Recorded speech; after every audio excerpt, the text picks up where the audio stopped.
Découvrons une association, elle s'appelle Eva l'Éco. Nous sommes avec une de ses membres, c'est Geneviève Fontaine. Geneviève, bonsoir.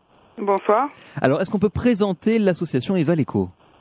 L'association Eva l'Éco, c'est une association qui est basée sur Grasse et qui, à la base, fait des diagnostics de pratiques de développement soutenable dans des écoles, dans des municipalités, dans des collectivités locales, et qui est aussi porteuse d'un café-débat qui a lieu donc une fois par mois, et puis de diverses animations dans le centre-ville de Grasse. Alors, quand vous dites des diagnostics, concrètement, ça veut dire quoi ?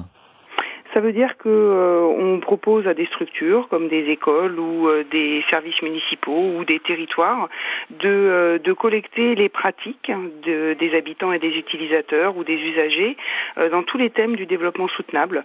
Donc les thèmes environnementaux, mais aussi la solidarité, mais aussi les pratiques favorables à la santé, la gouvernance, la participation des citoyens.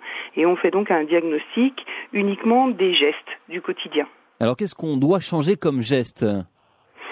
Alors après, chaque structure va pouvoir voir quels sont ses points forts, quels sont ses points faibles. On va surtout mettre en évidence ce qui existe déjà dans la structure. On va valoriser tous les petits gestes du quotidien, les petits gestes positifs qui existent déjà, et on va inciter les participants ou les parties prenantes de cette structure à se mettre en relation les uns avec les autres, à généraliser les bons gestes et à progresser dans ces bonnes pratiques. Mais il n'y a pas de geste qui soit bon ou on part vraiment de ce que les gens font déjà, et on met en valeur ce qu'ils font déjà pour les inciter à progresser petit pas par petit pas. Mais donc des exemples, ça peut être trier les déchets, ça peut être des choses comme ça. Alors ça peut être dans une école, ça peut être qu'il y ait des élèves qui soient désignés ou qui se portent volontaires pour éteindre la lumière ou vérifier que les ordinateurs soient éteints le soir en partant. Ça peut être bien sûr trier le papier, ça peut être plein de choses au niveau aussi de l'utilisation de l'eau, au niveau de l'alimentation à la cantine, ne pas se servir trop, essayer de trier ses déchets, faire du compost. Il y a énormément de choses qui peuvent être faites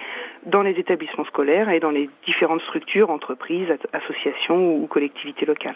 Alors vous proposez aussi des petits événements comme par exemple vendredi, un film documentaire de 32 minutes, La face cachée des agrocarburants. Oui, donc dans le cadre du café-débat que nous animons chaque mois, donc on choisit à chaque fois une thématique, et là, depuis plusieurs années, on relaie le festival alimentaire. On participe au festival alimentaire, qui est un festival qui est organisé par le Comité français pour la solidarité internationale, qui localement est relayé par le pôle d'économie solidaire des Alpes-Maritimes.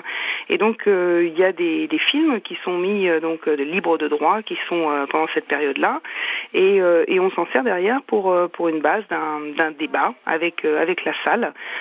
Donc débat ici sur les agrocarburants, qui est le thème du festival alimentaire de cette année, le thème principal.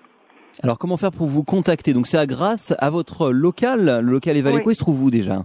Donc il se trouve 14 rue de la Fontette, donc en plein centre-ville piéton de Grasse. Donc il faut se garer dans un des parkings qui bordent le centre-ville. Et ensuite on est vraiment tout proche de la place aux Airs, qui est la grande place du cœur médiéval de Grasse. Donc voilà, c'est à 18h30, il y a un numéro de téléphone peut-être ? Oui, 06 76 60 04 36. Eh bien c'est noté, merci beaucoup Geneviève Fontaine. Je rappelle que vous êtes de l'association Eva l'Éco, à bientôt. Merci, au revoir.